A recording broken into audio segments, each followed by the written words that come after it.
Good morning my YouTube family जय जगन्नाथ। तो आज सकाळटी आरंभ हो जाता गोटे ग्लास जूस पीबार। तो मु बसी जाइली मोर जूस पीवाई आ जूस पी सारापर सकाळ ब्रेकफास्ट लगी जाइली जेहेतु स्वामी खाइके ड्यूटी जी आउे तैयारी करदे सिमेई ता सहित रुटी। देखुना मो स्वामी के तरतर ही खाऊँ कहीं जा गाड़ी किसी जिनस रिसीव करार अच्छी आ मत से घरे दे सारी पुणी ड्यूटी भी जबार अच्छी।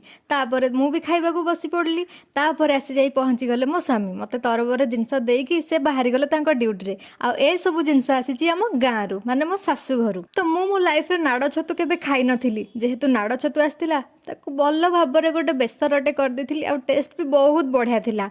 भात ता सहित डाली आउ छतु बेसर ता सहित कखारु फुल पिठौ आ ये होचंदी तम मथार सिंदूर। तापर मिसिक दी जण जाक खाइदेलु। खाइबाटा पूरा टेस्टी थिला। आउ कौन कहबी। रहुची जय जगन्नाथ।